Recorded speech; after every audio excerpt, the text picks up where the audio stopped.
C'est à Tijdit, faubourg de Mostaganem, une ville portuaire de la Méditerranée, située au nord-ouest de l'Algérie, que en 1874 est né Ahmed Ben Aliwa, plus connu sous le nom de Al-Alawi.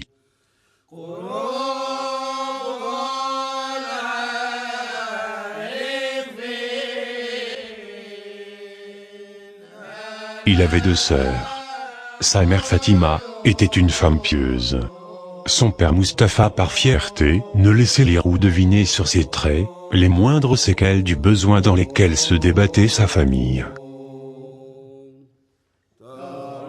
N'ayant jamais envoyé son fils unique à l'école coranique, ne fût-ce qu'un seul jour, il s'occupa lui-même de son instruction.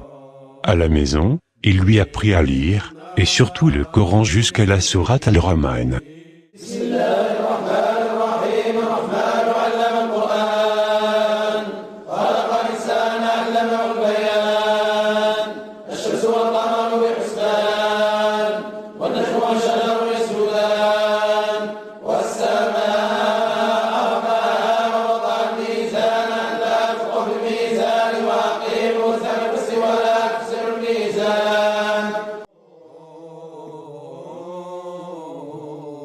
Mais le père mourut en 1886, alors que son fils consommait sa 12e année.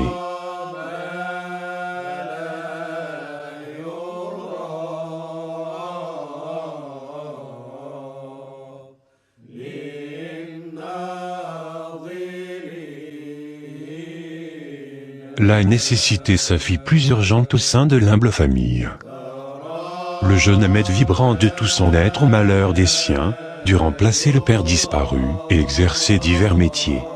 Ce fut surtout celui de cordonnier qu'il maîtrisa le mieux, et qui lui permit d'assurer une certaine aisance matérielle. Plusieurs années durant, la maroquinerie l'occupa. Puis il s'adonna au commerce. Déjà une soif ardente de connaissances spirituelles s'était irrésistiblement emparée de lui. Elle était loin d'être assouvie en raison de ses occupations profanes.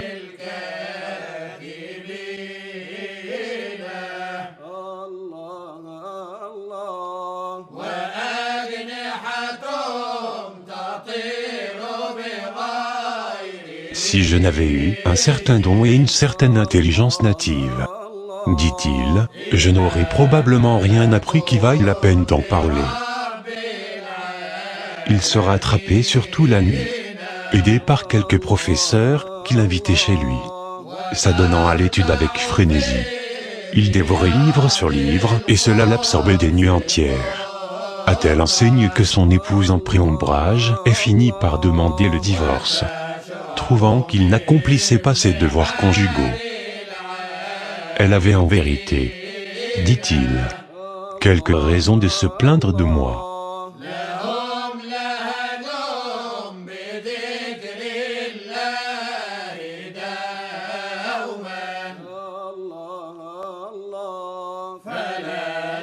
Cette assiduité aux enseignements sous les chapelets des professeurs de fortune permit au jeune Ahmed de cultiver une certaine ascèse mentale, d'appréhender quelques subtilités de doctrine et d'élargir progressivement les horizons de ses connaissances, d'autant plus facilement qu'il était porté sur la science des soufis, qui désormais il ne faussa presque plus compagnie.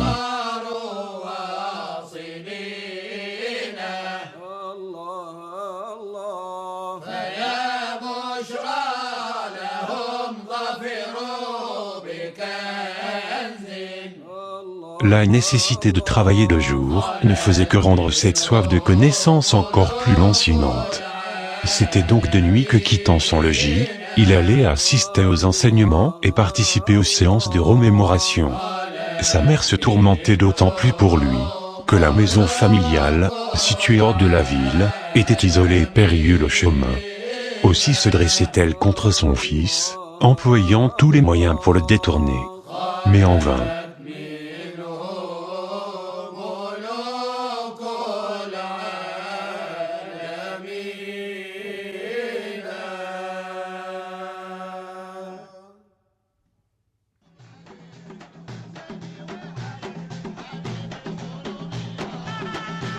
De 1886 à 1894, il fut incontestablement marqué par la confrérie Issaouia, dont l'un des maîtres, par sa pureté, sa droiture et sa piété sans équivoque, l'avait conquis.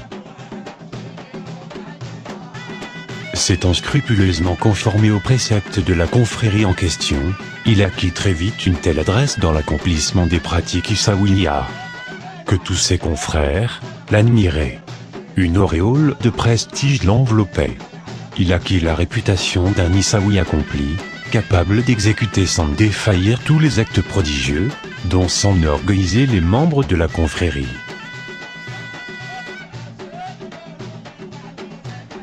Mais dans mon ignorance, dit-il, je pensais que les prouesses, les exhibitions et les prodiges qu'on cherchait à accomplir, étaient réellement des modes de me rapprocher de Dieu. Le décès du maître Issaoui, en qui il s'était attaché, l'avait davantage encouragé. Il s'éloigna petit à petit du groupe auquel il était affilié, lui reprochant son activité plus orientée sur les phénomènes surnaturels que sur la recherche de la véritable spiritualité. En effet, ayant vu un jour une feuille de papier accrochée au mur, il eut une formule qui était imprimée et qu'on attribuait au prophète.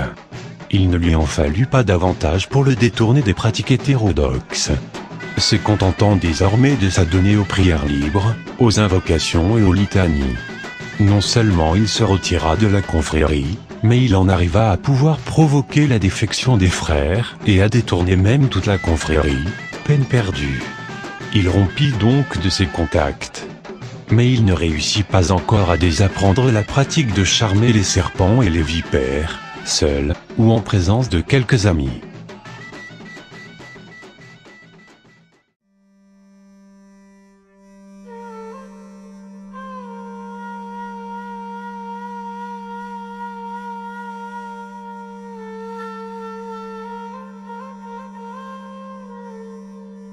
Désorienté, parce que désormais son guide spirituel, Ahmed Alaoui, s'en était ouvert à son ami et associé en matière de commerce, Ben Slimane Ben Ouda.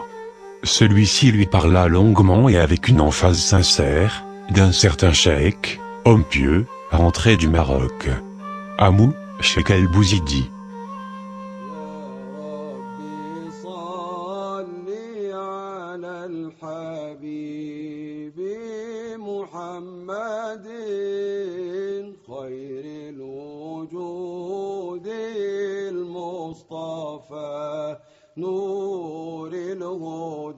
Cheikh El-Bouzidi vivait certes effacé, mais sa droiture d'âme, ses vastes connaissances sur le plan soufi, sa douceur malgré les adversités, tout semblait le désigner comme seul guide spirituel valable dans la ville de Mostaganem.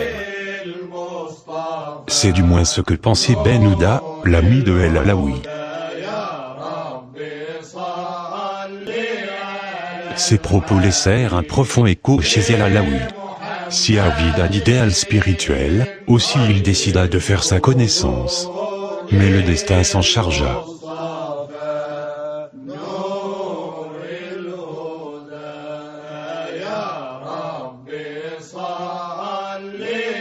En effet, quelque temps après l'arrêt de cette décision, alors que les deux amis et associés étaient dans leur boutique, voilà que Cheikh El-Bouzidi passait. Ben Ouda s'avança vers lui, l'invita à entrer dans la boutique et à s'asseoir. Le cheikh ayant accepté l'invitation, ils s'entretinrent un moment, tandis que El Alaoui était absorbé par son travail.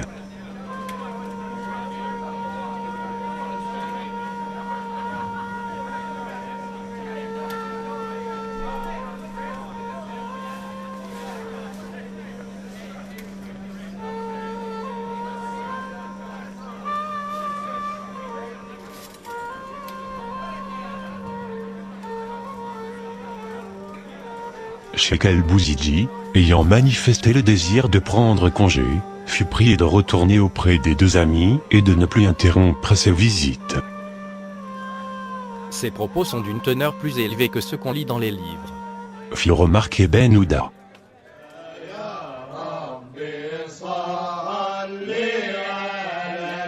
Cheikh El Bouzidi revint voir les deux amis assez fréquemment. Il avait tout naturellement fini par savoir que Ahmed Alaoui était passé maître dans l'art de charmer les serpents.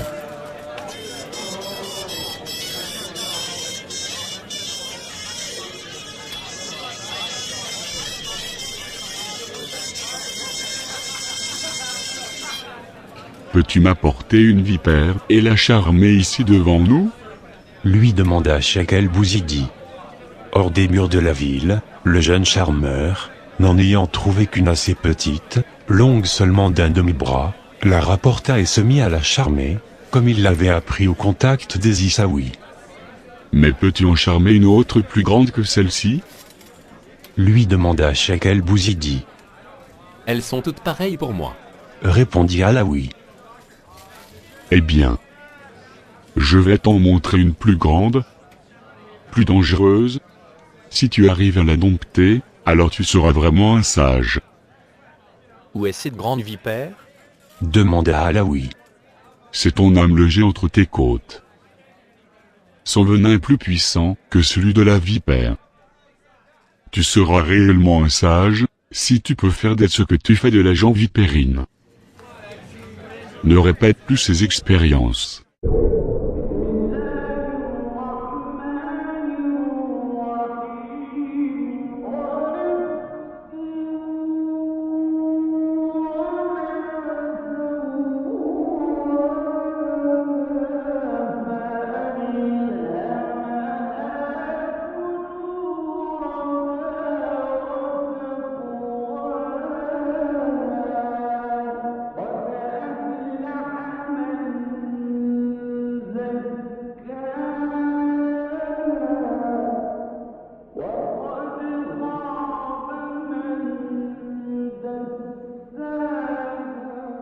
L'âme pouvait-elle être plus mortelle que le venin d'une vipère?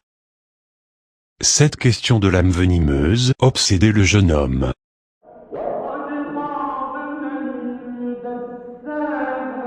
Très vite, le cheikh décela chez lui les qualités requises.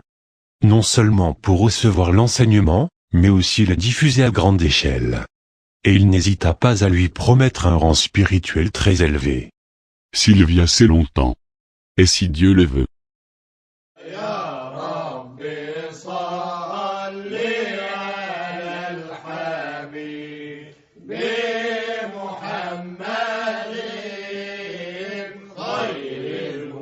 Peu de temps après, Ahmed Alaoui ayant pris le cheikh Bouzidi pour guide spirituel, fut affilié à la confrérie des Derkaouis.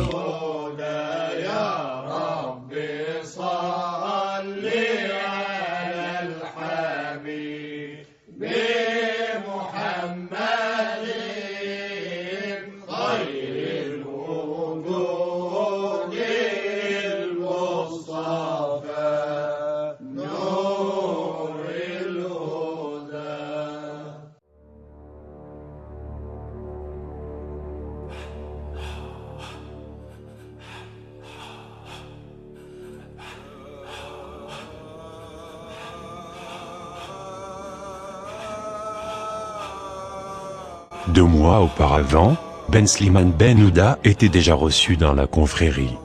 Il n'en souffla pas un mot à son ami, lequel n'a appris la chose qu'après avoir été initié à son tour.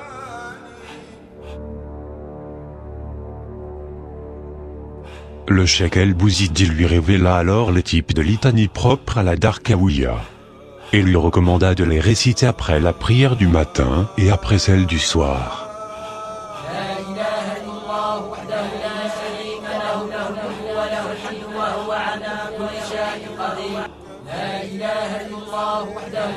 Une semaine s'écoula, et voilà que le cheikh s'entretint avec son disciple du nom suprême, et de la manière dont il fallait le prononcer, le cultiver.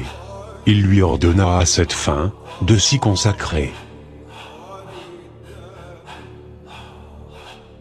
Mais faute de retraite spirituelle, il était malaisé aux disciples de pratiquer l'invocation du nom suprême. Il chercha vainement un local où il pût s'adonner à cette initiation spéciale.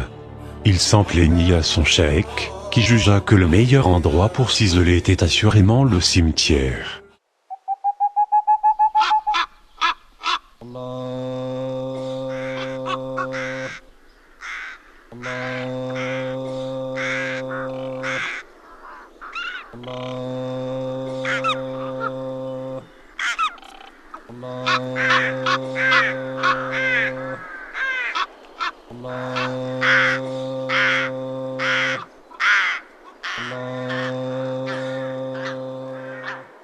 Mais la cité funéraire inquiétait le disciple. Malgré toute sa bonne volonté, ne put pratiquer son invocation spécifique. S'en étant de nouveau ouvert au maître, celui-ci lui fit remarquer qu'il ne l'avait aucunement obligé à se rendre au cimetière de nuit, comme il avait tenté de le faire, et lui ordonna de se contenter du dernier tiers de la nuit.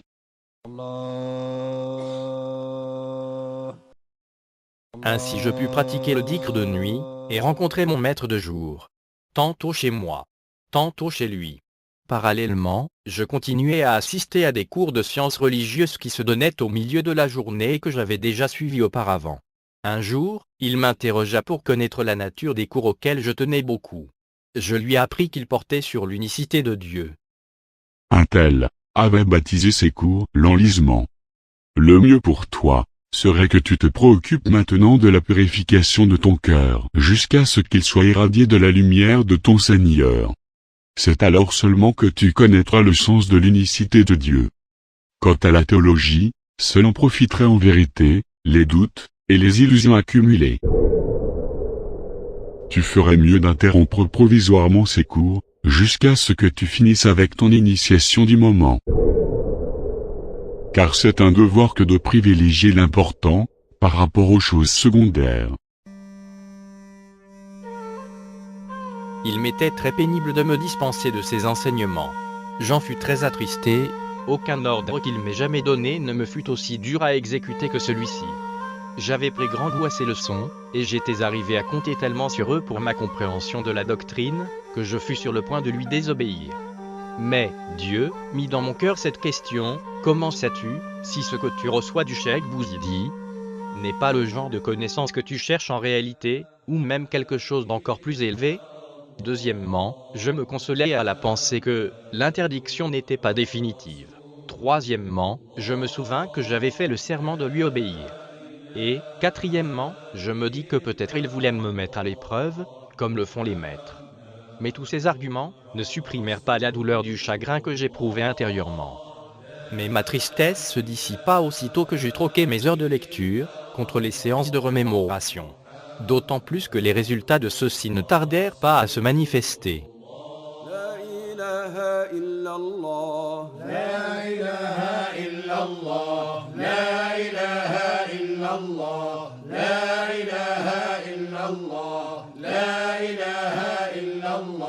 Quand il fut libéré du devoir de s'absorber dans le nom suprême, le cheikh El-Bouzidi lui permit, très tôt, de guider les hommes vers la voie d'Erkaouia. Effrayé, Ahmed El-Alaoui demanda au maître: « Mes maîtres m'écouteront-ils ? » Écoute-moi bien, tu seras semblable à un lion. Pour peu que tu mettes la main sur quelque chose, tu le maîtriseras, et il sera entièrement à toi.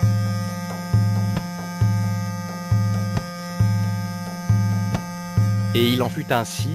Toutes les fois que je parlais avec quelqu'un, et que je décidais de le guider vers la voie, je le trouvais docile, obéissant, malléable, de sorte que la confrérie étendit son audience. Louange à Dieu.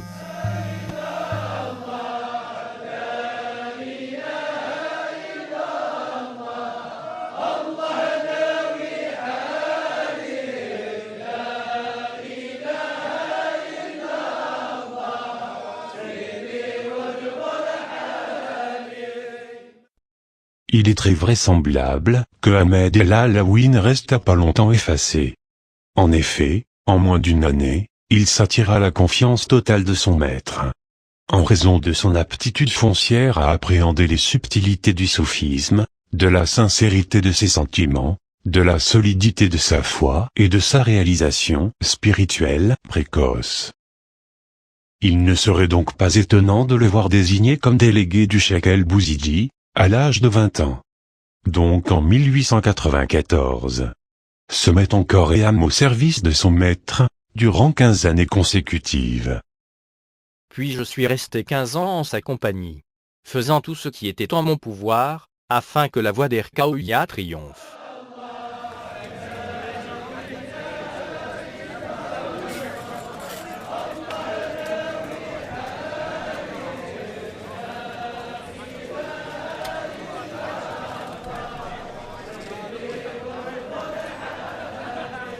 La boutique des deux amis revêtait plus le cachet d'une zaouïa que celui d'un local de commerce. De nuit, le cheikh El-Bouzidi prodiguait des enseignements aux disciples, qui affluaient de plus en plus nombreux. De jour, il s'y adonnait aux séances de remémoration. Durant cette période, il négligea ses intérêts commerciaux. Tant et si bien que, n'eût été son associé frère Ben Sliman Ben Ouda, qui en avait pris grand soin, il eût à coup sûr fait faillite. Le contraire se produisit et leur capital ne diminua guère.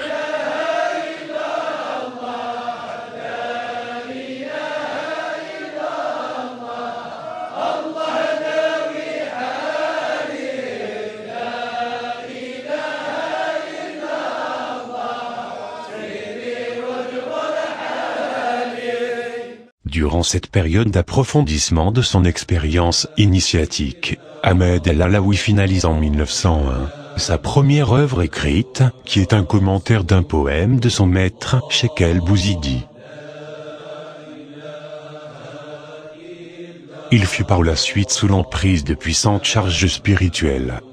Pour endiguer les offensives de ce courant, il rédigea en 1904 les Cognitions universelles, portant sur la vision directe de l'univers.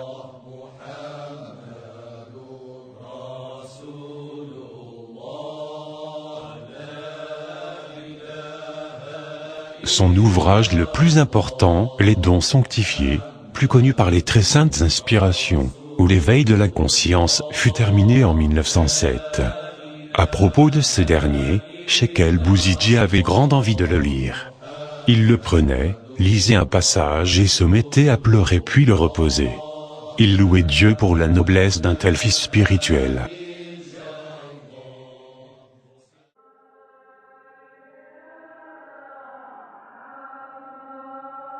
« 15 années passèrent. Et Ahmed El-Alaoui accomplit merveilleusement sa mission de représentant légal et guide spirituel, et en présence du Cheikh El-Bouzidi. Il faisait figure de maître suppléant, qu'aucun des disciples ne contestait. Le Cheikh El-Bouzidi rendit l'âme quelque temps après un AVC. Il était incapable de parler sans que cela touche à ses facultés de compréhension. Et fut paralysé de la moitié de son corps. Il décéda le lundi 25 octobre 1909. Il aurait vécu 95 ans. Ahmed El-Alaoui le pleura et composa un poème, exprimant sa grande tristesse suite à son décès.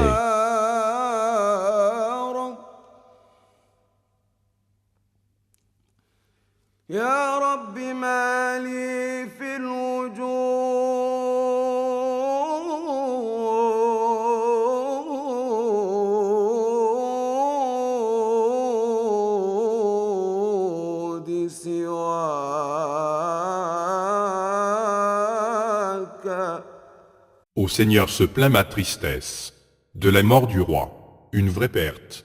Pour ces temps et toute l'humanité, un disparu, qui fut proche, englouti sous terre, alors qu'il englobait le tout.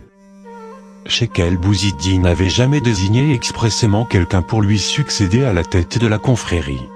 Il dit à l'un de ses disciples assez infatué de lui-même, qui s'imaginait être qualifié pour guider les frères après le maître, car la question avait été plus d'une fois évoquée par le présomptueux.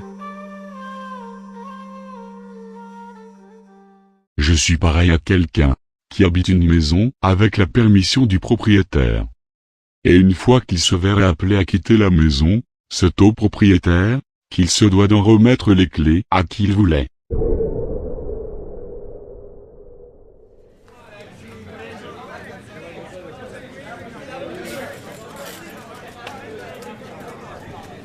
Les disciples ne savaient plus à quel saint se vouer, pour résorber le désarroi dans lequel les avait jetés la disparition du maître. Certes, un très grand nombre d'entre eux étaient tous disposés à prêter serment d'allégeance à leur délégué, Ahmed El-Alaoui, du fait qu'il avait remplacé son maître de son vivant, jusqu'à encadrer des disciples au terme de leur réalisation spirituelle. Il avait été donc plus qu'un délégué ordinaire. Mais on le savait décidé à émigrer au Proche-Orient. Les divergences d'opinion étaient trop prononcées. pour que l'assemblée des disciples prenne une décision quant au successeur éventuel de leur maître. Enfin, sur l'avis du délégué Ben Sliman Ben Ouda, les délibérations furent reportées à la semaine suivante, dans l'espoir évident que des visions viendraient guider les frères dans le choix du nouveau guide. Mais voilà que bien avant le délai fixé, de nombreuses visions se produisirent, qui ne laissèrent plus aucun doute sur la personne qui devrait présider la confrérie. Ces visions indiquaient clairement que la fonction du maître devrait être dévolue à leur délégué Ahmed El-Alaoui. Lui-même avait vu avant le décès de son maître, quelques jours avant, le prophète lui annonçait qu'il serait le successeur du roi de l'Orient, et qu'il serait son principal soutien.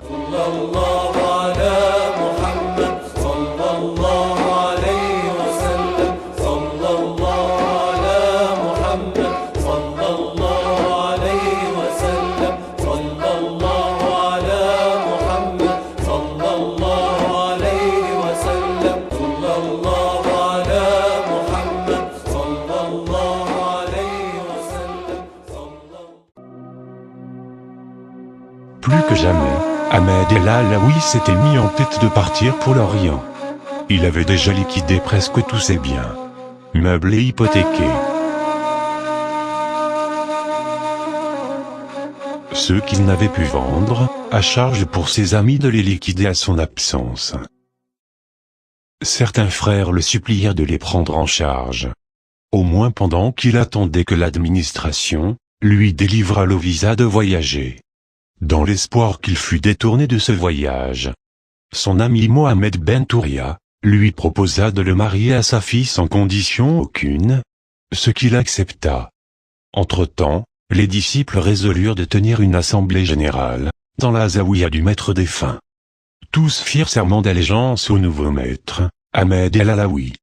Les membres de la confrérie d'Arkaouia, qui habitaient hors de Mostaganem, affluèrent par petits groupes pour témoigner au nouveau maître leur allégeance, et le reconnaître comme tel. J'avais interprété cette union spontanée des disciples autour de ma personne, comme un prodige. Car je n'avais aucun moyen extérieur de soumettre à mon influence, des hommes si différents. C'était leur conviction absolue de ma conformité aux enseignements du maître, qui les détermina à venir à moi. Seuls 2 ou 3 ne vinrent pas. Et Ahmed El-Alaoui accepta leur serment d'allégeance. النبي صلوا عليه اللهم صل وسلم وبارك عليه.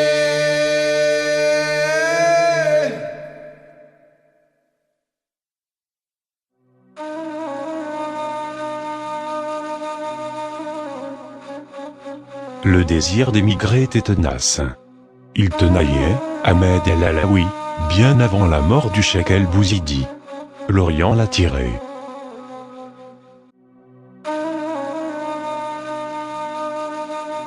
D'autant qu'il voyait la patrie sombrer dans la corruption morale. Un groupe de ses amis avait également l'intention d'émigrer. Ses 2 cousins, Abdelkader et Mohamed Ben Alima, étaient déjà partis pour Tripoli. Quant à lui, il était perplexe, tiraillé entre la nécessité de partir et le devoir de guider. L'hésitation ne dura pas longtemps. Visiter le siège du califat ottoman était trop impérieux pour qu'il y opposât quelque résistance que ce fût.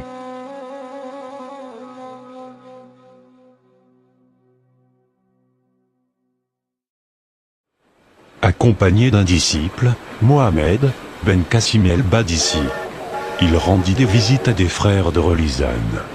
Son séjour ne dura guère plus de 2 jours. Puis, les 2 compagnons se dirigèrent vers Alger, dans l'intention de faire imprimer les dons sanctifiés. Mais aucun éditeur algérois n'étant disposé à imprimer le manuscrit, ils poussèrent jusqu'à Tunis.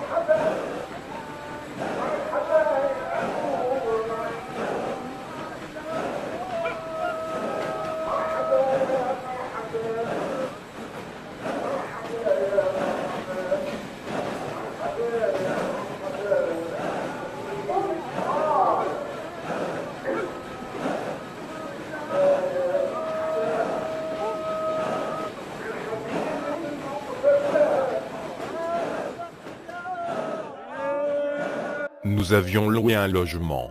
Et je pris le parti de ne le quitter que lorsque viendrait chez nous l'une des personnes pratiquant le dhikr avec laquelle nous pourrions sortir. Cette décision s'expliquait par la vision que j'avais eue. Un groupe de frères venait chez nous et me conduisirent à leur lieu de réunion. Alors que son compagnon allait faire quelques courses, Ahmed el-Alaoui restait à réviser son manuscrit. Cela dura 4 jours. Puis vint ce même groupe de frères qu'il avait vu dans sa vision. Ils étaient les disciples du cheikh Sadek Sahraoui, décédé seulement quelques mois auparavant. Ces frères de la confrérie Madaniya insistèrent auprès des 2 visiteurs. Tant et si bien qu'ils finirent par les accompagner. Ils les logèrent chez l'un d'entre eux. Leur visite, pleine d'amour fraternel et de courtoisie, était fréquente. Celle de docteurs en loi religieuse, 2 spécialistes de narration prophétique, ne l'étaient pas moins. Enfin, plusieurs groupes d'étudiants de l'université de la Zitouna ne se faisaient pas faute d'accompagner leurs professeurs, ou de venir séparément discuter avec celui qu'on disait très versé dans la science des soufis. Certains parmi eux, son futur grand disciple le jeune, Mohamed el-Madani, était parmi ses étudiants. Lui proposèrent de les entretenir de son ouvrage « Les dons sanctifiés ». Ces propos les conquirent. Et certains étudiants commencèrent à s'affilier à la confrérie.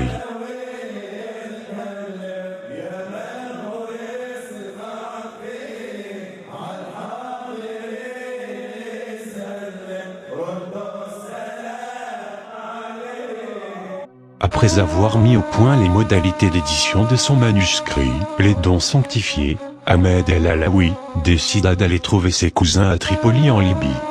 Il projetait d'aller visiter les lieux saints, la Mecque et Médine. Mais une lettre de Mostaganem le prévint que cette année-là, le pèlerinage, qui coïncidait avec le 22 décembre 1909, était interdit par les autorités françaises, et que toute infraction était sanctionnée par une forte pénalité pécuniaire. Sans doute y avait-il eu épidémie, comme il s'en déclarait souvent, dans des rassemblements pareils. Et l'administration coloniale voulait-elle en limiter la propagation.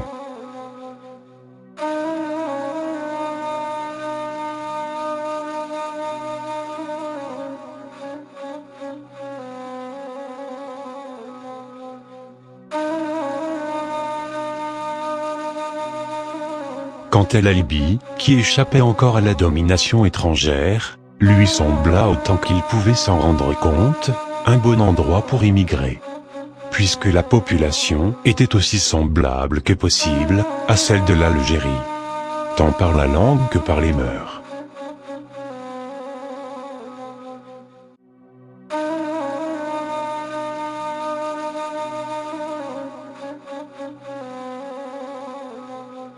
Au bout du 3e jour, passé à Tripoli, il s'embarqua pour Istanbul. Mais là, il fut amèrement déçu par les grands bouleversements qui secouaient le califat. Il retourna aussitôt en Algérie.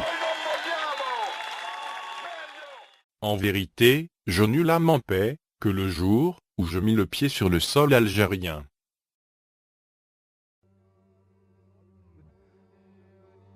Depuis Mostaganem, résolu de combattre pour sa foi. Mais Cheikh el-Alaoui était démuni.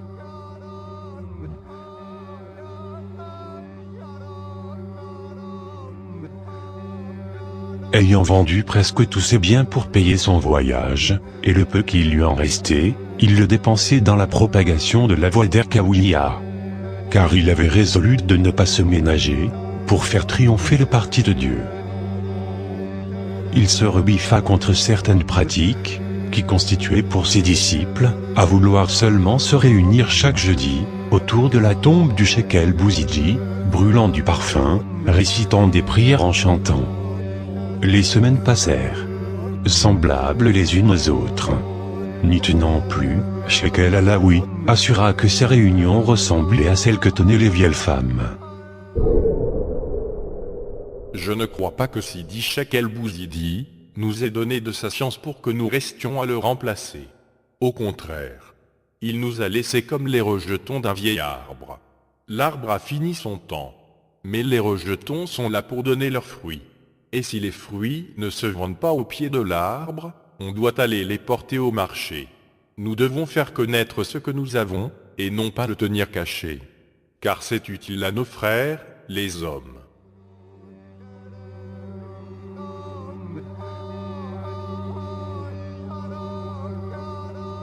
Se dépensant dans une activité prosélytique débordante, Cheikh El Alaoui finit par dépenser le reliquat de ses biens meubles. Il ne demandait jamais rien aux disciples, car il ne se sentait jamais à l'aise pour demander de l'argent. Ses difficultés pécuniaires passèrent le cap critique. Il finit par hypothéquer sa maison. La seule solution qui lui restait était donc la mise en gage du seul bien immeuble qui lui restait. En réalité, la charge assez lourde des disciples, dont le nombre croissait rapidement, l'avait empêché de résorber ses dettes. Par ailleurs, certains cheikhs de la Derkaouia, tant à Mostaganem que dans la région rouennaise, jaloux de l'audience grandissante du nouveau maître, ne ménagèrent pas leurs efforts pour l'entraver dans son prosélytisme. Par leurs intrigues, leurs calomnies et leurs provocations.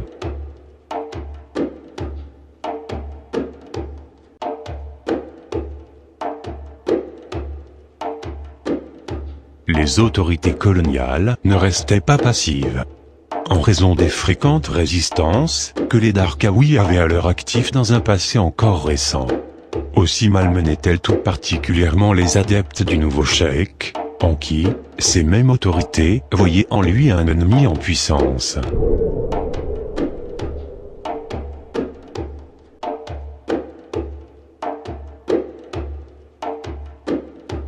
L'animosité des chefs Darkaoui voisins se mesurait à l'extension de l'aire géographique de l'influence du cheikh El Alaoui.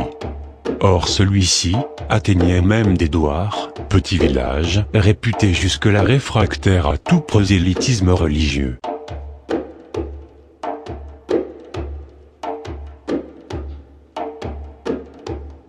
Bientôt, l'animosité se transforma en haine implacable.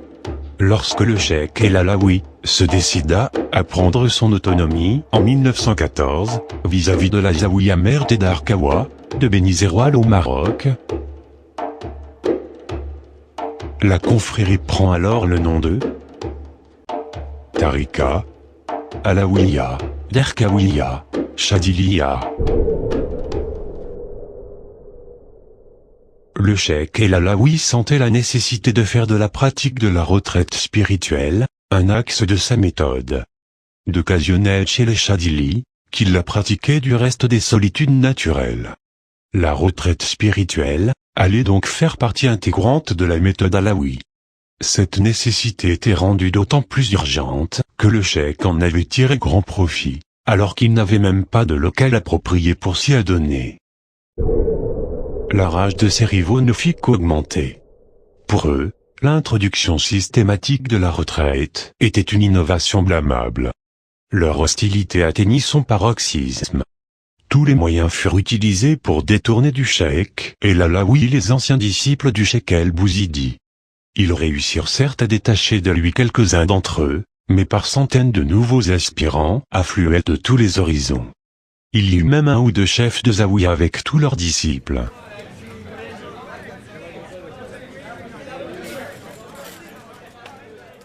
Le rattachement de Mohamed Ben Tayeb Derkaoui, l'arrière-petit-fils de Moulay Larbi Derkaoui, lui-même jeta le désarroi parmi les rangs des adversaires du cheikh.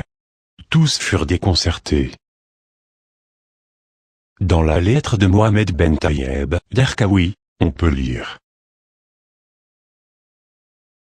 Ce que j'ai constaté chez le maître me poussa à m'attacher à lui, dans le désir brûlant de réussir à ouvrir mon œil intérieur. Je lui demandai la permission d'invoquer le nom suprême. Jusqu'alors je n'avais été qu'un membre commun de la confrérie.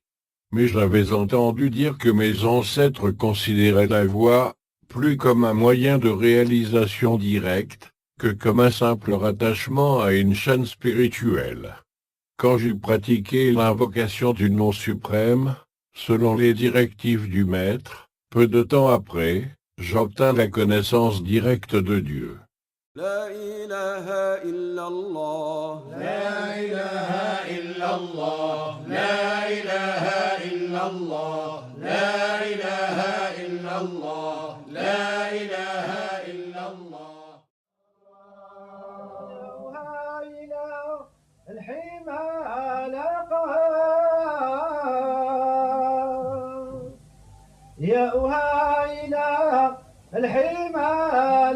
Devant le dynamisme débordant du cheikh El Alaoui, l'hostilité des Derkaoui rivaux ne tarda pas à s'éteindre comme feu de paille.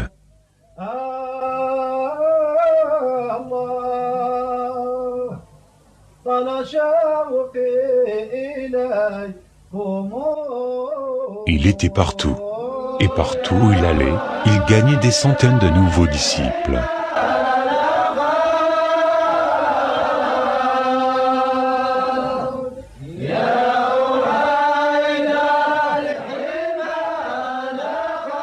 Quelquefois, des tribus entières se rattachèrent à lui, à sa confrérie et à ses enseignements.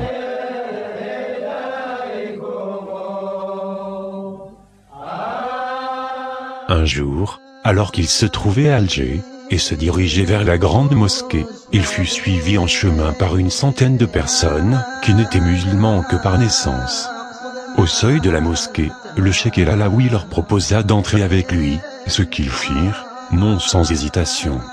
À peine entrés, ils furent invités par lui à s'asseoir, s'étant mis lui-même au milieu d'eux, il se mit de rechef à les instruire.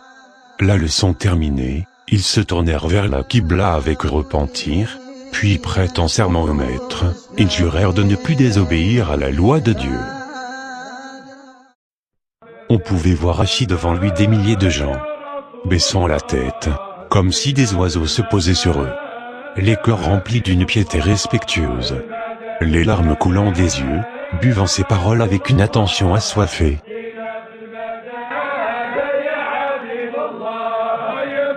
Comment expliquer ce phénomène, si ce n'est par le fait que le cheikh, en s'adressant aux gens, leur parlait dans un langage limpide, convaincant.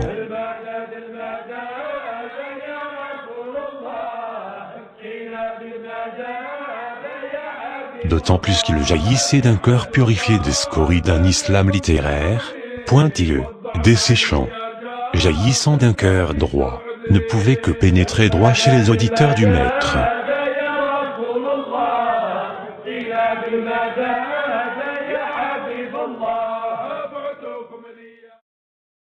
Le récit suivant de Bouaziz Abderrahmane est édifiant à plus d'un titre, sur la conception du cheikh El Alaoui, quant à la manière de guider dans la voie.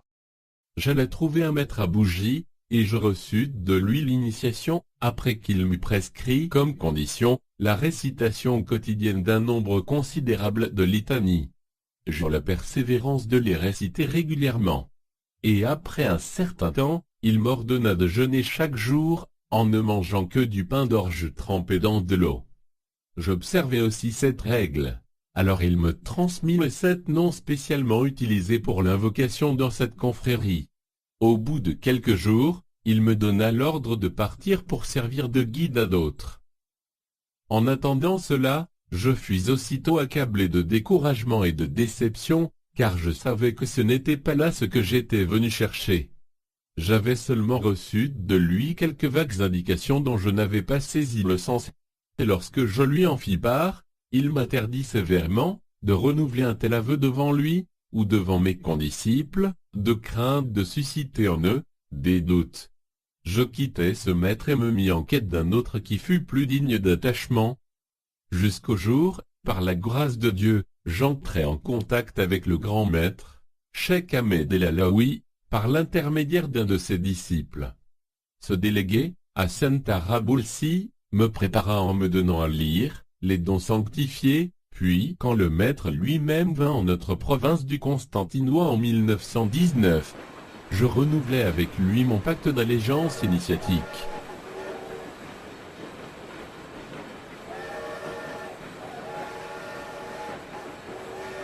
Il me transmit alors l'invocation du nom suprême, telle qu'elle était pratiquée par ses disciples et me dit, que je pouvais faire cette invocation partout où cela était possible, dans le secret de la solitude ou bien ouvertement avec d'autres. Il reste 13 jours dans notre pays. Et pendant ce temps près de 2000 personnes, hommes, femmes et adolescents entrèrent dans la confrérie. Après qu'il fut retourné à Mostaganem, je me rendis auprès de lui, et il me mit en retraite spirituelle. J'y restai 6 jours, et j'obtins là tout ce que j'avais antérieurement souhaité.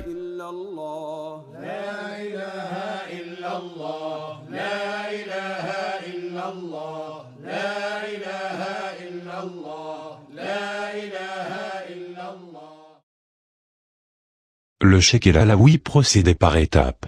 Il visait d'abord la purification de l'âme du novice. Quand l'âme était purifiée, que l'œil intérieur s'ouvrait à la lumière divine, alors il autorisait certains de ses disciples, parvenus à cette station, à en guider d'autres. Nombreux étaient ceux qui avaient reçu cette autorisation de guide spirituel.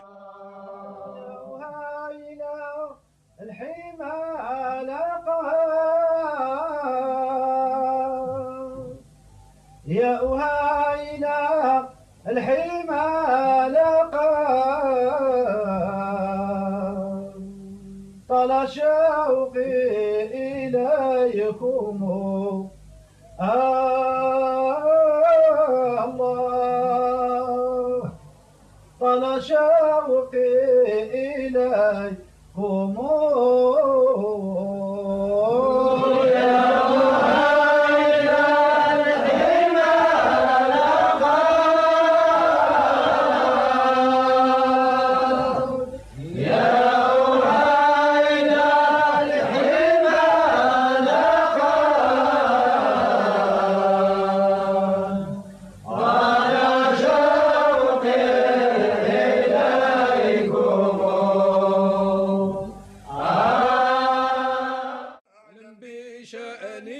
Il tenait à ce que ses délégués fussent d'une intégrité irréprochable.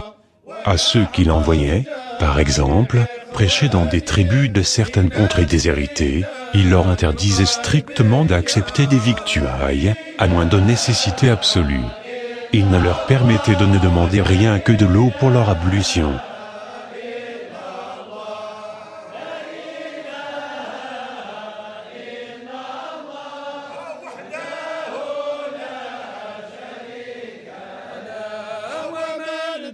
Cette période, 1914-1934, vit la fondation d'un véritable réseau de Zaouïas, au Maghreb, au Proche-Orient, en Europe. La Zaouïa mère de Mostaganem vibrait tout entière d'ivresse spirituelle.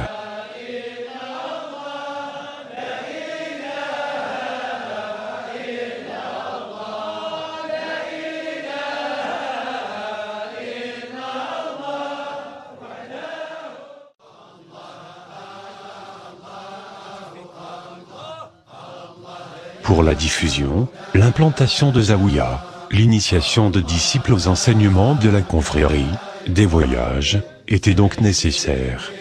Ainsi le cheikh en entreprit-il beaucoup. Non content de sillonner l'Algérie, il alla de nouveau en Tunisie, notamment dans le Sahel, où il visita l'un de ses disciples les plus favoris, le cheikh Mohamed El Madani. Ce fut en 1915. Puis en 1918, qu'il se rendit à Ksibet El Mediouni. Il discuta avec les oulémas diplômés de la Zitouna. Il rentra en Algérie, auréolé plus que jamais, tant le niveau des discussions était élevé.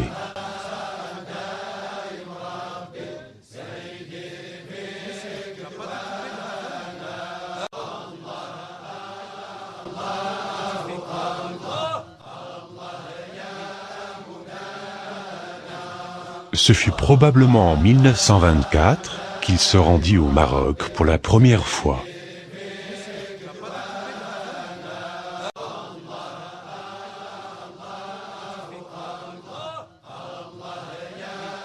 En 1928 on le vit à Fès, discourir avec certains de ces savants formés de la Karawiyyin.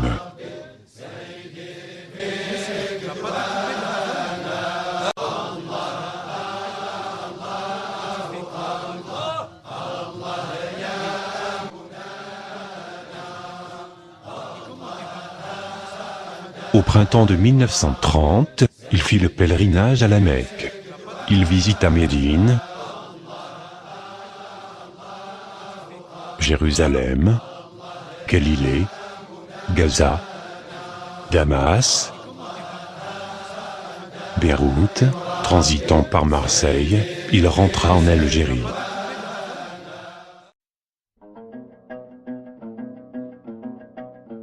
Fonder des zaouïas, là où il se rendait, n'était pas suffisant. Il fallait veiller à ce que ces centres de rayonnement spirituel fussent bien entretenus. Pour cela, Cheikh El Alaoui fonda fin des années 20, l'association de l'éclairement. Elle avait pour mission de faire en sorte que les mosquées et zaouïas ne manquent de rien. Éclairage, couverture de sol, badigeonnage, assurer la maintenance des édifices, les restaurer au besoin. Voilà le but réel et avoué de l'association, dont les sections se multiplièrent très vite.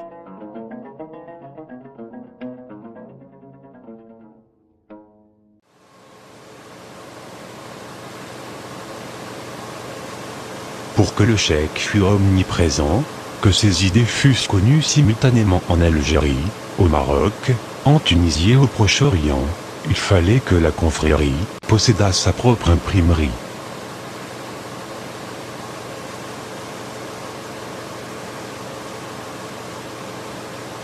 Auparavant, à Alger, l'hebdomadaire Lisan Eddine, fondé en janvier 1923 par le cheikh, ne fit pas long feu et n'alla au-delà de 25 numéros.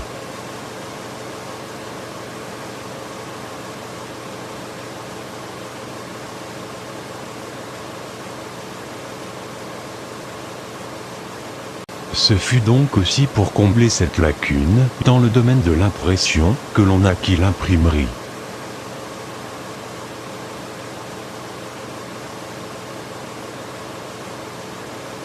Ce fut le 22 novembre 1924 que, par le truchement de son cousin Abdelkader et de Salah Ben Dimered, il acheta une imprimerie.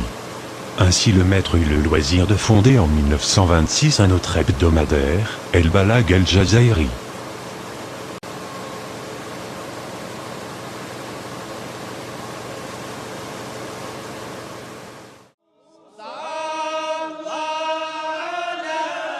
Sur un autre plan, le cheikh El Alaoui ne cessa pas de publier des traités pour le développement, l'explication et l'apologie du soufisme.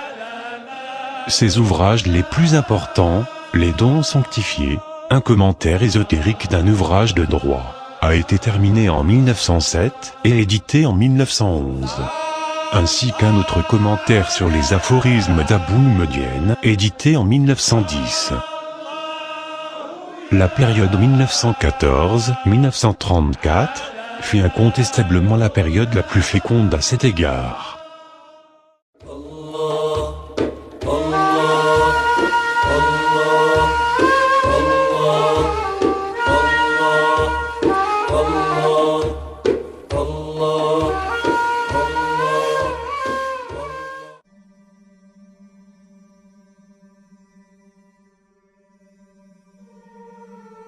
Le souci de garder l'islam des multiples dangers, qui le menaçaient de le désintégrer, obsédait continuellement le cheikh El Alaoui. Il fallait s'attaquer d'abord aux pires ennemis de la religion, ceux qui parlaient en son nom, les marabouts cupides, aux appétits insatiables qui exploitaient la naïveté du petit peuple. Constituèrent une cible de choix pour l'hebdomadaire Al Balag Al Jazairi. D'autant plus qu'il cultivait sciemment, chez les masses ignorantes, les germes de basses superstitions maraboutiques, et certains usages qui avaient lentement enveloppé la foi de véritables scories pagano-islamiques, tels que la dévotion au tombeau, coutume stupide et anti-musulmane. L'occidentalisation, avec tous les aspects négatifs qu'elle véhiculait, n'échappait pas non plus à ces attaques véhémentes. La naturalisation représentait un danger réel, une perte certaine de l'identité musulmane, car elle portait atteinte aux croyances, au statut personnel des indigènes qui, à partir du moment où ils jouissaient du statut de naturalisés français, échappaient automatiquement à la loi musulmane, la charia, pour relever de la juridiction française en plus d'un point contradictoire avec la juridiction islamique. Les articles du journal Al-Balag Al-Jazairi revêtaient très souvent une tunique littéraire, qu'on pouvait dire endeuillée, le style incisif, réveiller et stimuler les sentiments quelque peu mis en veilleuse.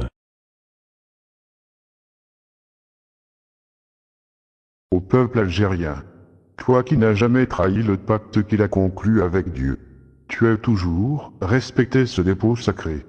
Peux-tu sacrifier ton passé? Peux-tu faire bon marché de tant de vertus, ou permettre à des parvenus, guidés par l'intérêt de le faire?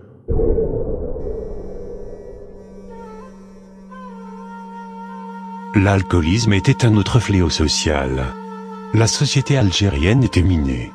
Et quand le ministre de la Guerre promulgua un arrêté interdisant la consommation de boissons alcoolisées aux soldats indigènes, le cheikh El Alaoui n'hésita pas à lui télégraphier, tant cette question l'obnubilait. En mon nom personnel et au nom des musulmans d'Algérie, nous vous félicitons pour votre prohibition des boissons alcoolisées. Dans l'espoir que votre gouvernement étendra cette mesure à toute la population dans un avenir proche.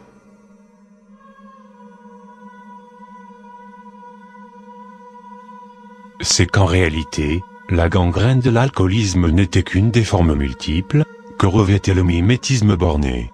Une des mille et une facettes de l'occidentalisation des esprits, des mœurs, des habitudes de penser, de sentir, de voir. Aussi se répandait-il contre le port du chapeau, du pantalon. La façon de se vêtir était symptomatique de la personnalité. Il est évident que délaisser les vêtements traditionnels, qui rappellent l'environnement psychologique, pour en adopter d'autres. L'habillement moderne signifiait un certain reniement de l'identité culturelle. Ou tout simplement, à se départir d'une partie quelconque, de son patrimoine historico-culturel. La lutte contre ces tendances centrifuges passait forcément par la défense de l'islam. Le cheikh El Alaoui n'avait de cesse d'exalter le retour à un islam des compagnons, à un islam tout chaud de la révélation prophétique, non encore sclérosé par le travail des juristes postérieurs. Mais la langue arabe était reléguée au dernier plan dans le système pédagogique colonial. Le cheikh El Alaoui fut l'un des premiers à en prêcher la rénovation. Pour bien comprendre le Coran et les livres des hadiths, la connaissance de la langue arabe s'imposait.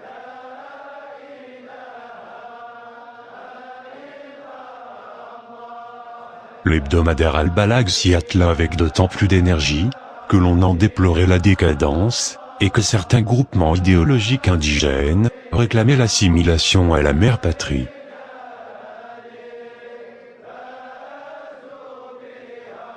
Leur chef incontesté était Ferhat Abbas. De là à conclure que le cheikh El Alaoui était obscurantiste, réactionnaire, il n'y avait qu'à faire un pas. D'aucuns le franchirent prestement.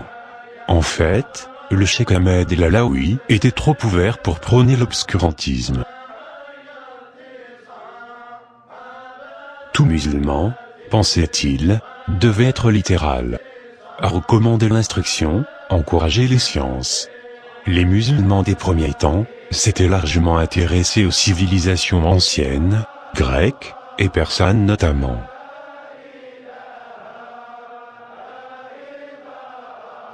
Pourquoi voulez-vous que nous, qui sommes contemporains de la civilisation européenne, ne nous intéressions pas à cette merveilleuse civilisation ? Pour ma part, il n'y a pas un jour qui ne passe sans que je recommande à mes adeptes d'envoyer leurs enfants à l'école pour y apprendre la langue française. Apprendre à conduire une auto, à assimiler les merveilleux travaux de la mécanique, n'est pas incompatible avec la religion. Elle n'empêche pas l'homme d'atteindre les plus hautes cimes de la science. Elle est un guide qui s'efforce de rendre l'homme meilleur en détruisant chez lui les mauvais instincts. Nous ne faisons que rendre trop vivaces chez l'homme les préceptes d'Abraham, Salomon, Jésus et Mohamed. Paix à eux. Son modernisme religieux fut d'une hardiesse qui déconcerta tous ses coreligionnaires. En effet, alors qu'à l'Institut Al-Azhar au Caire, de furieuses polémiques accueillirent la traduction du Coran en langue turque. Qu'une commission spéciale des oulémas fut désignée, à seule fin d'élucider ce problème épineux. Qu'après de longues discussions, cette commission spéciale émit l'avis que la traduction explicative du sens du Coran était permise, à la condition expresse que cette traduction ne prit pas le nom du Coran tout court, et que la reproduction du Coran, mot pour mot, n'était pas permise.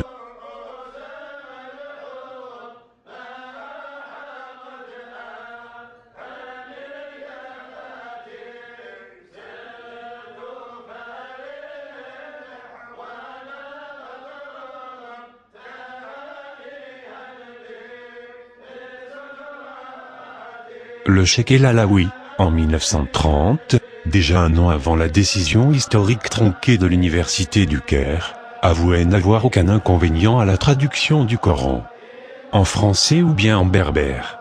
Mais pour la diffusion la plus large des paroles divines, il transgressait la lettre pour en garder l'esprit.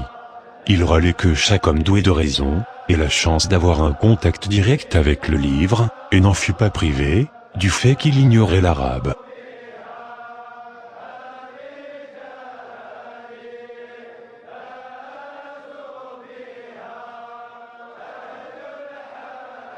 Mieux encore, il poussa son audace plus loin et admit, contrairement à l'opinion de tous les juristes classiques, que la shahada, la profession de foi, à défaut de l'arabe, pouvait être dite dans une autre langue. Car le but en cela est la reconnaissance de l'unité de Dieu et de la mission de son prophète Mohammed.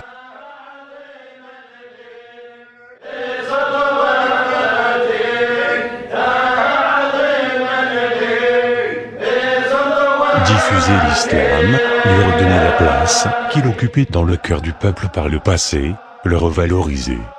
Nécessitait la conjugaison des efforts de tous les hommes de bonne volonté, soucieux de défendre leur identité culturelle, de préserver leur personnalité de la désintégration que faisaient peser sur la communauté algérienne les autorités coloniales et les partisans de l'assimilationnisme.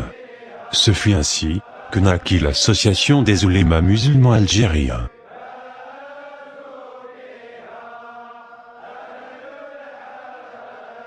Ce que tous les historiens d'Algérie contemporaine ignoraient pratiquement, c'est que quand l'idée germe dans l'esprit de ce riche bourgeois d'Alger d'origine kabyle, Omar Ismaël, celui-ci s'en ouvrit au rédacteur du journal Al-Balag Al-Jazairi, Mohamed El-Madji, qui de son côté, en fit part au cheikh El Alaoui. Ce dernier ayant jugé l'idée bonne y adhéra. Ce fut alors que l'hebdomadaire Alaoui mena une vaste campagne en vue de mieux faire connaître le projet. L'hebdomadaire Al-Balag était donc le seul journal algérien qui avait loué les conséquences bénéfiques de la fondation d'une association de cette nature. Jusqu'à ce qu'un groupe d'oulémas répondit à ces exhortations.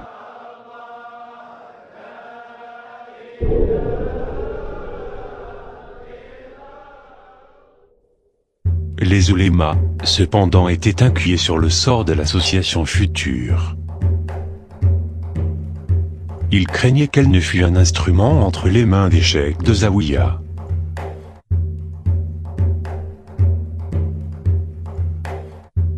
Aussi lors de l'assemblée constitutive, s'arrangèrent-ils pour être plus nombreux que les chefs des Zaouïa.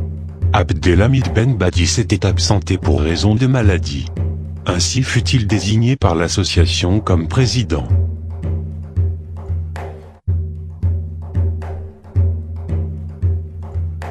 Du côté des cheikhs spirituels, jusque-là méconnus et négligés par les historiens, était présent à l'assemblée constitutive de l'association des oulémas musulmans algériens, Ahmed El Alaoui.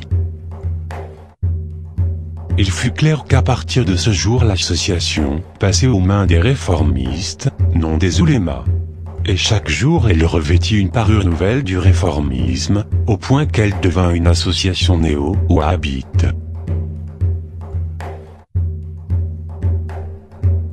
Cette expérience de conjugaison d'efforts entre les différents groupements idéologiques musulmans ayant avorté, le cheikh El Alaoui ne s'avouait pas vaincu pour autant. Il disposait de l'hebdomadaire, dont on se flattait qu'il avait le plus fort tirage en Algérie, et qu'il était lu partout. La position des oulémas était de marginaliser les zaouïas algériennes. Un an plus tard, l'avortement total avec les réformistes vit son jour. C'est alors que les oulémas orthodoxes algériens fondent l'association des oulémas sunnites en Algérie.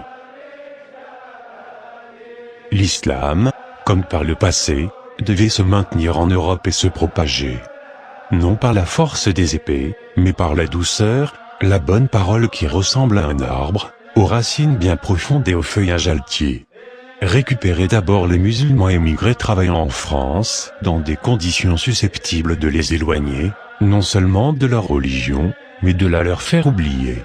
Voilà le but immédiat, que le cheikh El Alaoui s'était proposé de réaliser.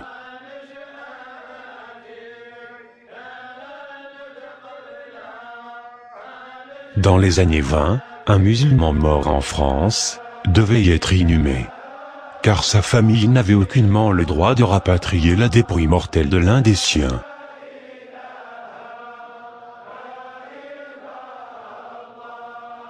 Cela poussa le cheikh El Alaoui à solliciter un cimetière musulman.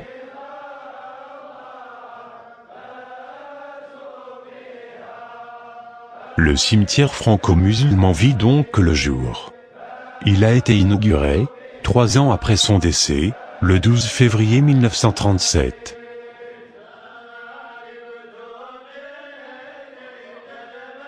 La troisième initiative du cheikh fut d'amener les autorités françaises à fonder au bénéfice des émigrés, l'hôpital franco-musulman.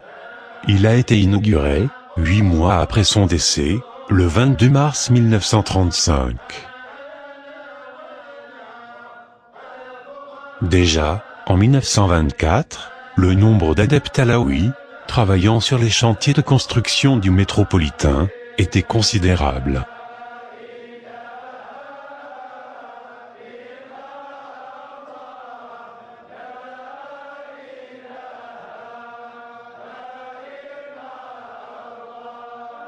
Dans un procès-verbal de la Chambre des députés, on pouvait lire que les adeptes de Monsieur le cheikh El Alaoui sont des gens propres, qu'ils mènent une vie saine, qu'ils sont courtois, que leur éducation appelle à l'amour. Comme ces gens-là demandaient un lieu de réunion, le rapport de la Chambre abondait en ce sens.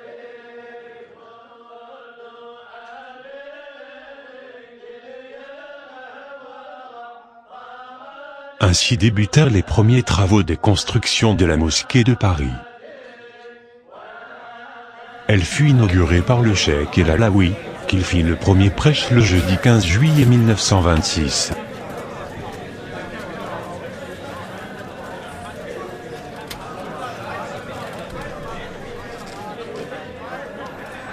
Le prêche du vendredi 16 juillet était honoré par le cheikh Ahmed Skirej et Tidjani. Par ailleurs, des délégués européens initiés aux enseignements de la confrérie eurent pour mission de jeter la lumière en Europe sur l'islam authentique. Car certains esprits mal intentionnés décrivaient comme une religion fanatique et sanguinaire.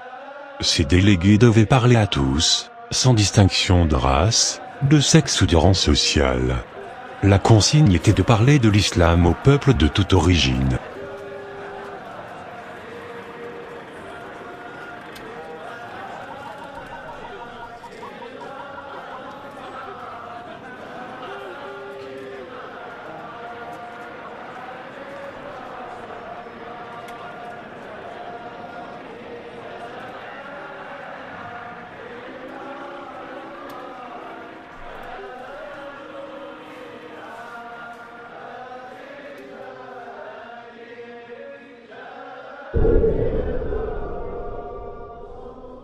Certes, les missionnaires d'Afrique du Nord, les Pères Blancs, par leur prosélytisme plus ou moins heureux dans la Kabylie, représentaient un danger réel pour l'identité islamique des Berbères. Et si le cheikh El Alaoui, à travers l'hebdomadaire Al-Balag, s'était attaqué, je cite, à ces vecteurs de germes de désintégration spirituelle, de l'identité spirituelle des Kabyles, il n'en restait pas moins qu'il était fondé, quand la nécessité s'en faisait sentir. Il faisait observer, en effet, que la majorité d'entre eux n'étaient pas forcément les instruments politiques de leurs gouvernements respectifs. Loin d'approuver cette politique de colonisation à outrance, ils exhortaient, bien au contraire, leur pays à sacrifier leurs intérêts, strictement matériels, pour s'occuper avec plus de sérieux, des problèmes moraux qui se posaient au peuple dominé.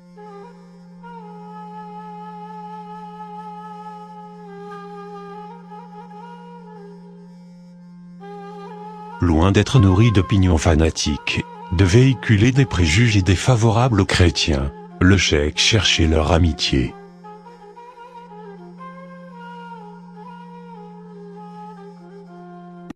Si je trouvais un groupe qui soit mon interprète auprès de l'Europe, on serait étonné de voir que rien ne divise l'Occident de l'islam. Non, qu'il désira un syncrétisme islamo-chrétien, comme l'écrivait Prost Biraben, en affirmant qu'il étudiait avec le prêtre catholique de Géréville, le père Giacobetti, les moyens pratiques de mettre en harmonie les volontés chrétiennes et musulmanes. Mais ayant un profond respect pour les gens du livre, il cherchait l'entente entre Français catholiques et musulmans, en amenant les premiers à renoncer au mystère de la Trinité et à celui de l'incarnation. Alors, plus rien ne séparera les deux communautés.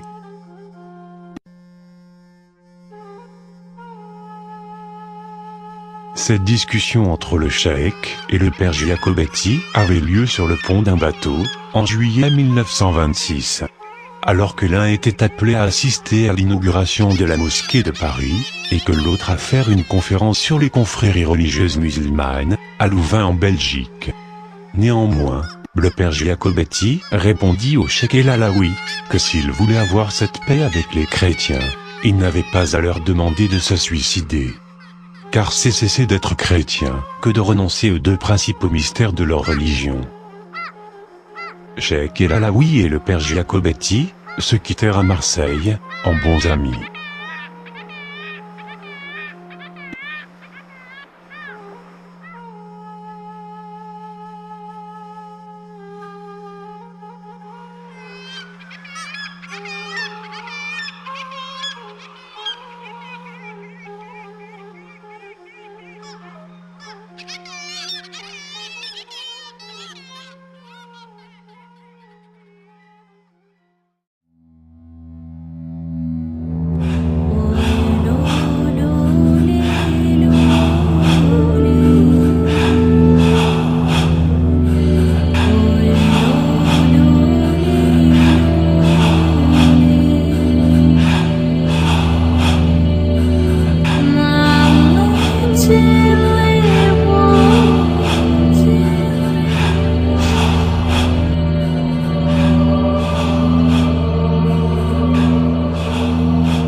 Le cheikh se nourrissait à peine.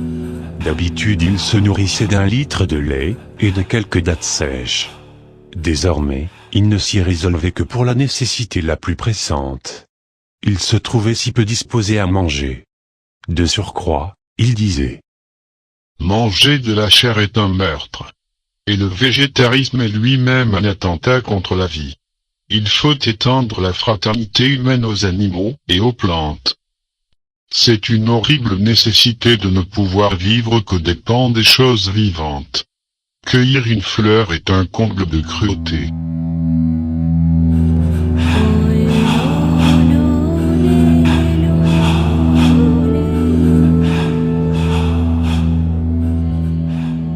Au crépuscule de sa vie, le cheikh était parvenu à une sorte de tolstoïsme, où la résignation au mal se teintait de miséricorde, d'une tendre sollicitude envers le prochain, qui était aussi la bête et le végétal.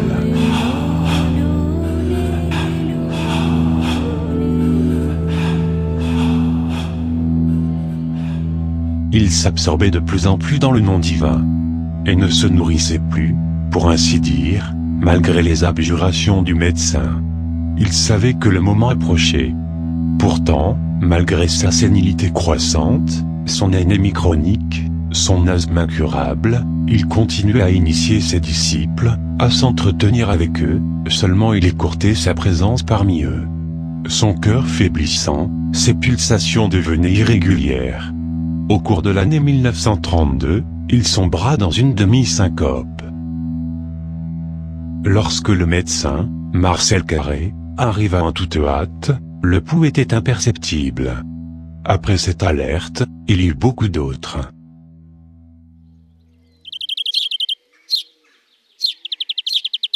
Durant les accalmies cardiaques, le cheikh reprenait ses enseignements, sa direction spirituelle. Le médecin, Marcel Carré, dit dans ses souvenirs: il semblait cependant aspirer vers la fin, mais l'attendait avec impatience. Toute sa vie intérieure, intense, ne se manifestait que dans son regard.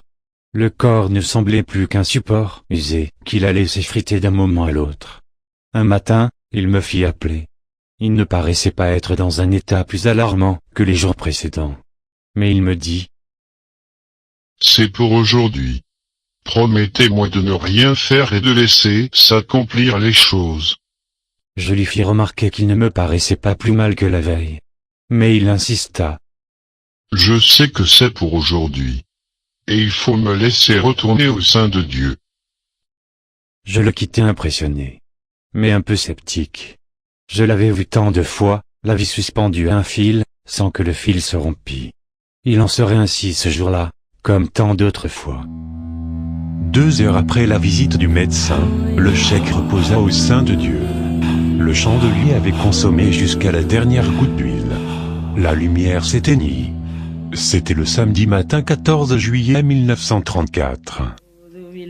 من الشيطان الرجيم بسم الله الرحمن الرحيم الحمد لله رب العالمين الرحمن الرحيم مالك يوم الدين إياك نعبد وإياك نستعين اهدنا الصراط المستقيم صراط الذين أنعمت عليهم غير المغضوب عليهم ولا الضالين بسم الله الرحمن الرحيم يا أيتها النفس المطمئنة ترجعي إلى ربك راضية مرضية فادخلي في عبادي وادخلي جنتي.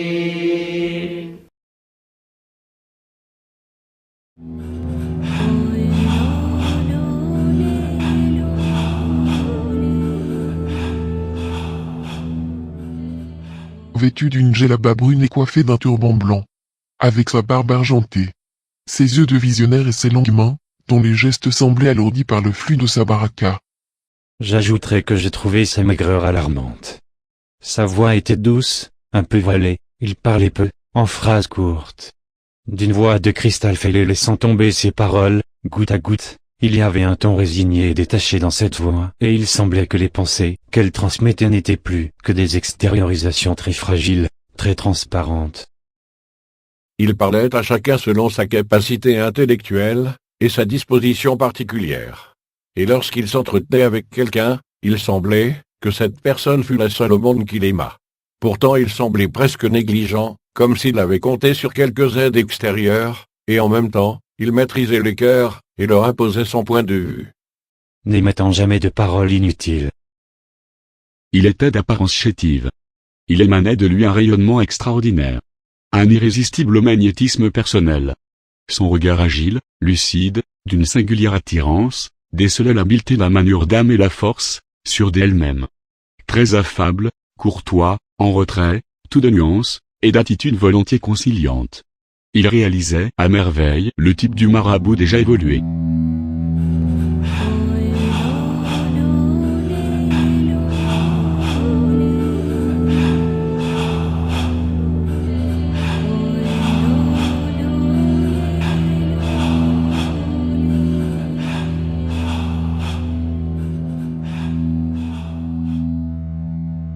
On sentait en lui une volonté tenace. Une ardeur subtile qui en quelques instants consumait son objet. S'il suscita des enthousiasmes délirants, ce fut moins par sa théodicée que par son irradiation personnelle. Le rayonnement de sa présence était tel, que lorsqu'il sortait, il était capable d'entraîner irrésistiblement les êtres à sa suite dans la rue. Déjà à cette époque, il avait cessé d'avoir recours pour me parler, à l'entremise de Sidi Mohamed. Celui-ci était néanmoins presque toujours présent à nos entretiens. Le plus souvent nos conversations avaient lieu en français et Sidi Mohamed n'intervenait que dans le cas où le cheikh estimait ne pouvoir exprimer exactement sa pensée en notre langue. Sa curiosité intellectuelle s'aiguise chaque jour, et jusqu'à son dernier souffle. Il resta un fervent de l'investigation métaphysique. Il est peu de problèmes qu'il n'ait abordés. Agile et légère, sa dialectique renouvelait les problèmes, les avivait au passage d'un brillant trait de pourpre. Il platonisait avec une grâce élégante. Son imagination primesautière, chatoyante, infiniment nuancée, s'installait d'un coup d'aile dans les systèmes les plus abrupts. Et son amitié des idées était si passionnée, qu'il les apaisait, les réconciliait, les fondait dans une large synthèse. En possession d'un vaste savoir, d'une éloquence singulière et percutante. Au début de sa propagande et alors qu'il paraissait suspect, on le fit surveiller par les observateurs qui prirent son contact. Ils revinrent éblouis, catéchisés, entraînés eux aussi par ce vestige de l'esprit et de l'âme dont le cheikh Ben Aliou avait emporté le secret.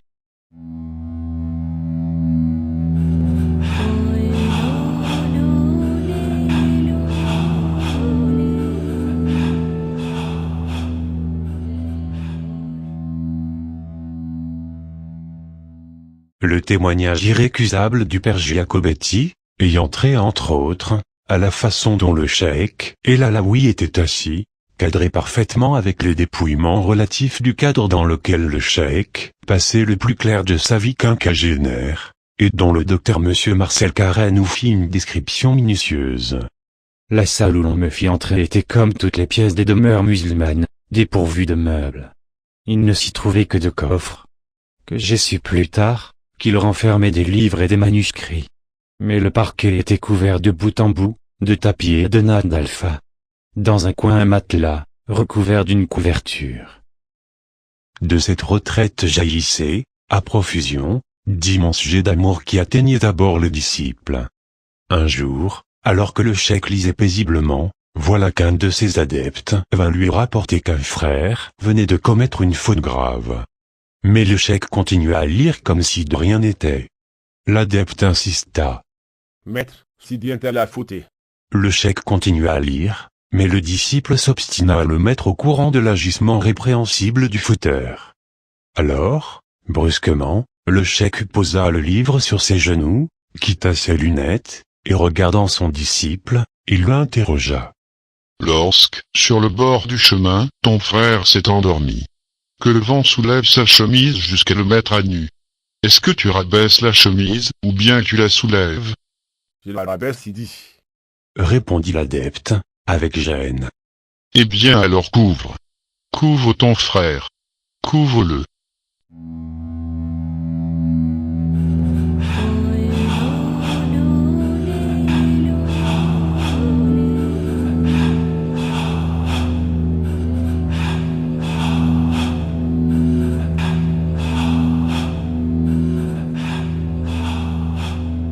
Ses adversaires, voire même ses ennemis se voyaient gratifiés malgré eux, de cet amour foncier.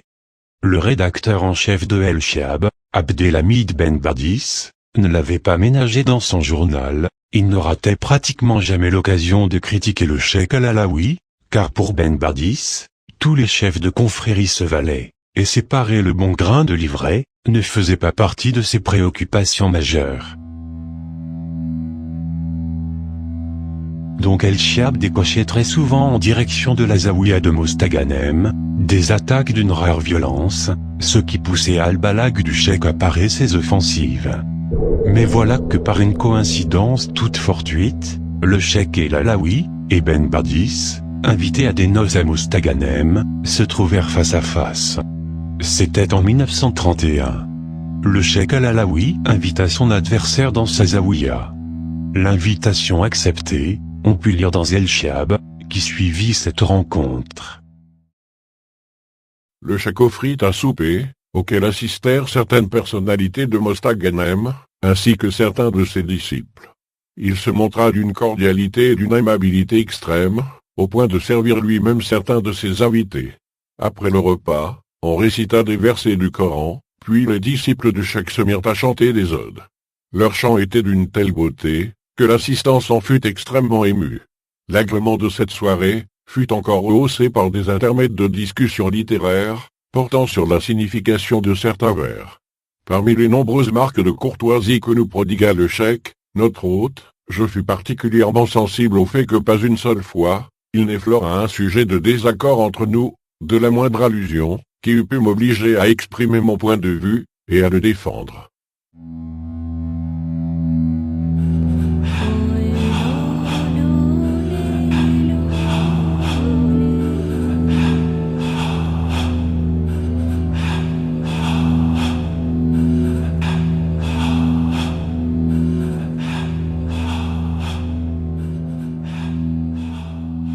Pour être mu par une pareille courtoisie, en face de l'un de ses adversaires les plus irréductibles, il fallait plus que la diplomatie, que le tact, que l'intelligence.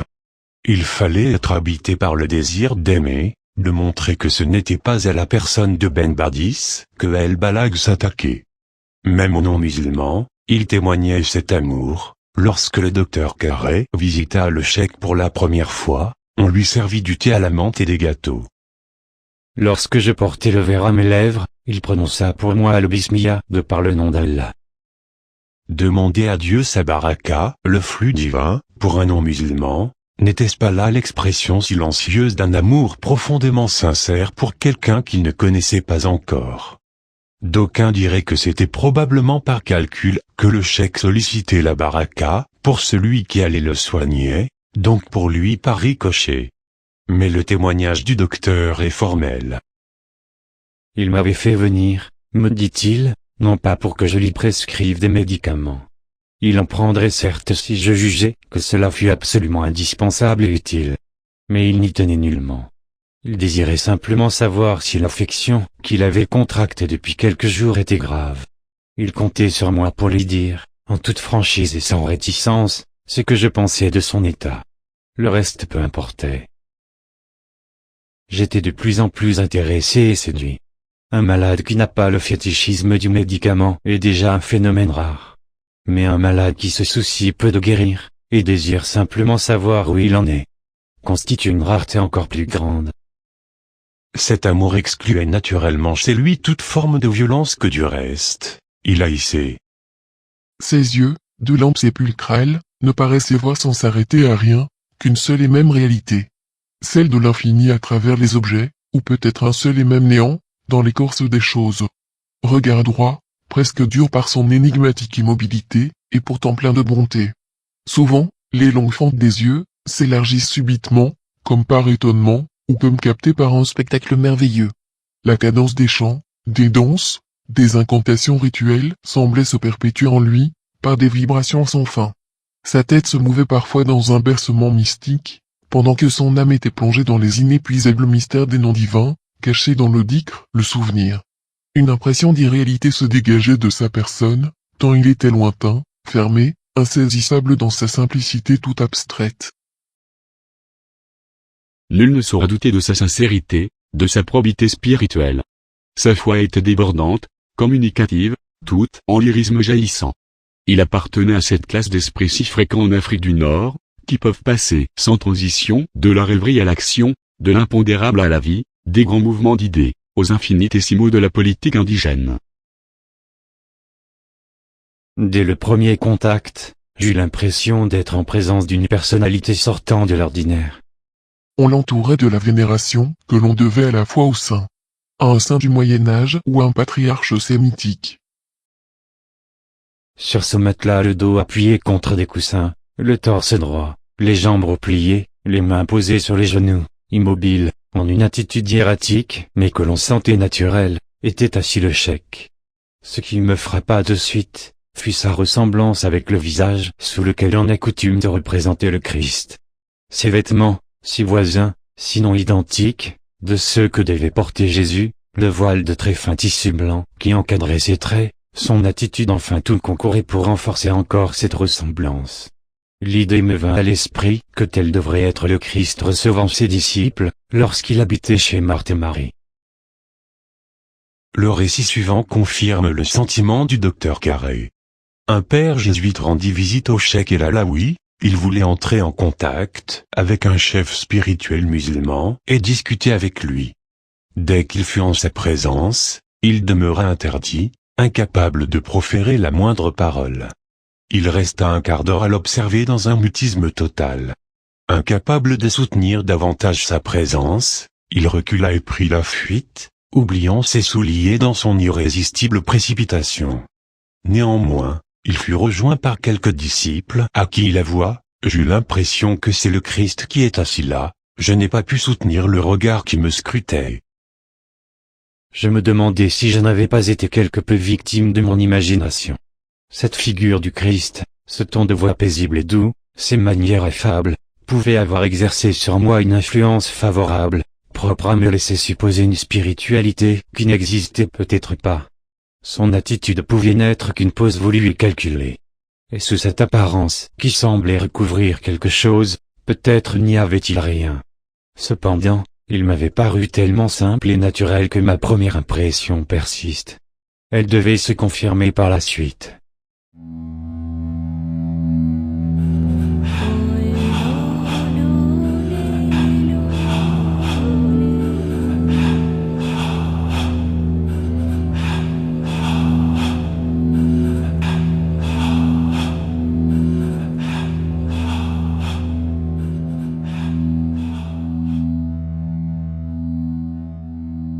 Cette impression était d'autant plus sincère, que le médecin ignorait tout du personnage avant de l'avoir vu. Comment oublier cette apparition d'un anachronisme émouvant? Ce vieillard fin et grave, qui semblait être sorti de l'Ancien Testament, ou du Coran, et qui exaltait quelque chose de l'ambiance archaïque et pure des temps de Sidna Ibrahim al-Khalil.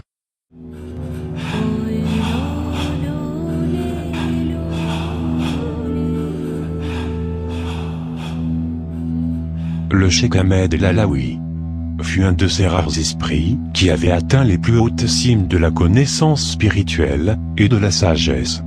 Il y parvint par sa volonté et surtout par ses prédispositions naturelles. Contrairement à l'assertion d'Augustin Berg et à l'affirmation de Gardé et d'Anawati, le cheikh ne fut jamais en Perse et encore moins en Inde. Ce ne fut pas dans ces contrées lointaines qu'il s'initia à des formes de yoga et aux enseignements de la sagesse. Ce fut à Mostaganem qu'il progressa, qu'il s'éleva dans la voie. Car les quelques voyages qu'il fit ne lui permirent guère que de s'occuper surtout de l'implantation de ses zawiyas, de s'entretenir avec ses disciples, d'en recevoir des nouveaux initiés. Ils ne durèrent, en tout cas jamais assez pour lui permettre d'acquérir quelques connaissances, que ce fut. Le pèlerinage à la Mecque et le voyage qu'il entreprit au Moyen-Orient ne dura pas plus de 4 mois. Celui qu'il fit à Alger, Tunis, Tripoli, Istanbul, Sibet el-Mediouni, à Paris et à Fès, ne lui furent pas d'un immense profit. Ils durèrent quelques jours, quelques semaines tout au plus.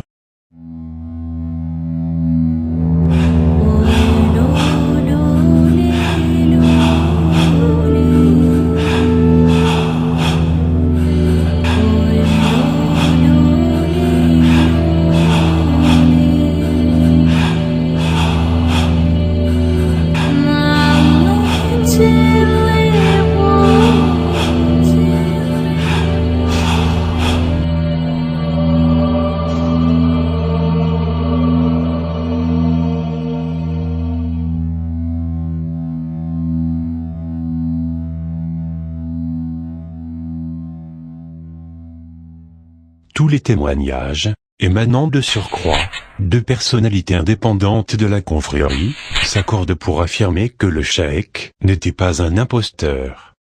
Que son existence privée était irréprochable. Sans le moindre luxe, presque humble. Que son esprit large et sa tolérance surprenaient tous les visiteurs étrangers.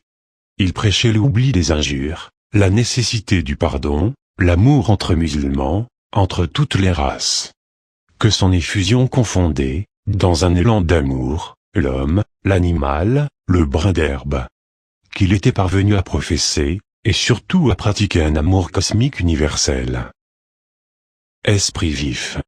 Capable de jongler avec les subtilités les plus inaccessibles.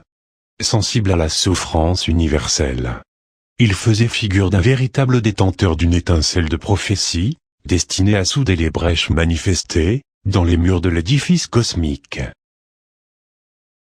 Nous n'exagérons certainement pas en affirmant que le cheikh Ahmed el-Alaoui fut l'un des plus grands hommes que le XXe siècle ait connu. Par son impact sur la société, par son influence durable sur les esprits qui l'approchèrent, par ses enseignements pacifistes, par l'universalité de ses enseignements. Il était l'un des plus grands apôtres de la paix entre toutes les créatures, de la fraternité agissant entre les êtres, dont il percevait les souffrances les plus intimes, qui s'ingénia, sa vie durant à résorber en appelant les hommes vers la voie de Dieu, vers Dieu l'ultime refuge.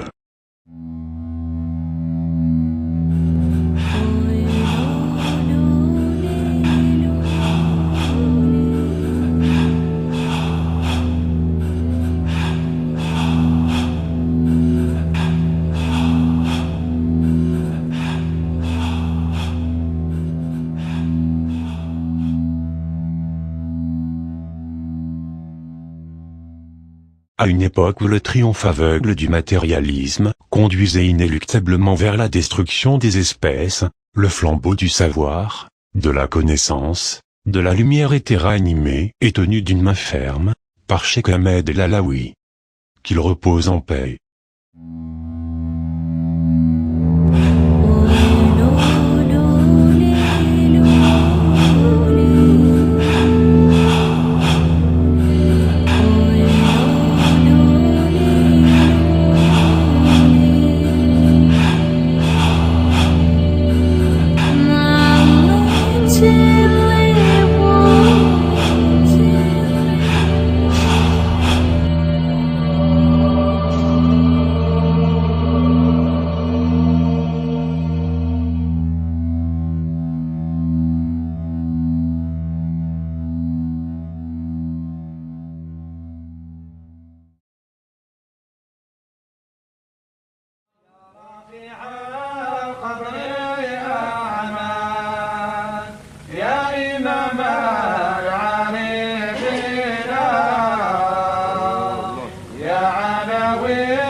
Allah